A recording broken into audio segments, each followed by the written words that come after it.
Breaking news. Sources confirm the New York Yankees are aggressively hunting the final piece of their offensive puzzle. The front office is locked in a high-stakes pursuit of former All-Star and Gold Glove winner Ty France. This is not just a depth move. It is a calculated strike to fix a glaring structural weakness in a lineup that has become dangerously tilted to the left. Brian Cashman is currently on the phones, navigating a bidding war that spans from the East Coast to the Pacific Northwest. The Bronx Bombers are desperate for a right-handed stabilizer, and France is the name that has everyone in the league talking. Let's take a close look at this business. Let us look at the raw data, because the numbers tell the story of a player who provides exactly what New York lacks. Ty France finished the 2025 season as a World Series runner-up with the Toronto Blue Jays.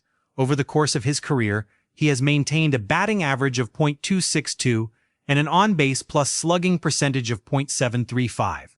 While his 2025 campaign across Minnesota and Toronto saw a batting average of .257 and an on-base plus slugging of .681, those numbers do not reflect his true value as a platoon killer. France is a specialist against left-handed pitching, and his defensive evolution has been remarkable. After years of being a utility infielder, he transformed into an elite defensive anchor, winning the Gold Glove at first base in 2025. We are talking about a player who, in 2022, racked up 27 doubles, 20 home runs, and 83 runs batted in.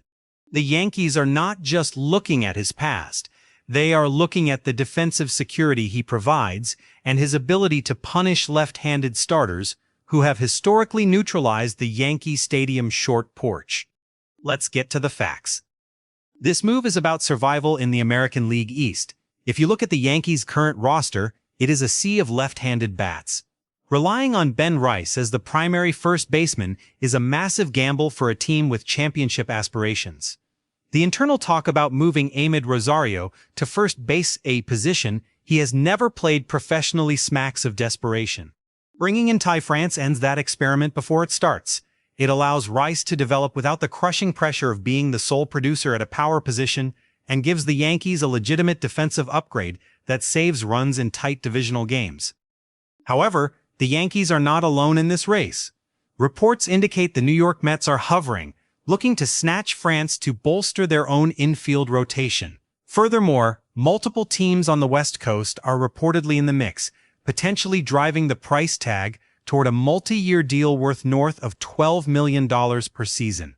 If the Yankees lose out on France, they are left staring at a vacant spot on the right side of the plate, and their rivals know it. The financial implications are significant. The Yankees are already deep into the luxury tax threshold, meaning every dollar spent on France will cost them nearly double in penalties. But here is my take.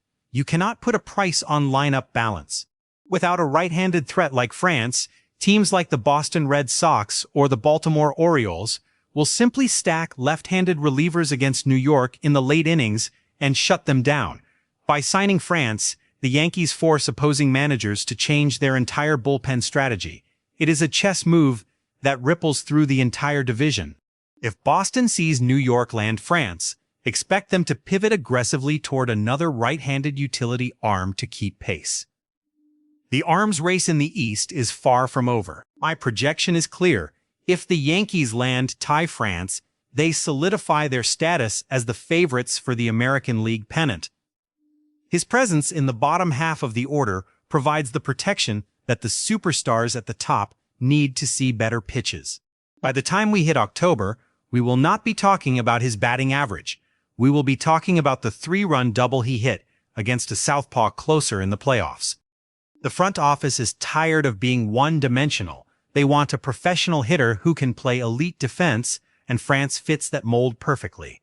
The question is no longer if they need him, it is whether they are willing to outbid the Mets and the West Coast suitors to ensure the Bronx remains the powerhouse of the league. Will Brian Cashman pull the trigger on a deal before the spring training buses leave the station? Or will he let a divisional rival steal the missing piece of the puzzle? For Fan Central, I am signing off.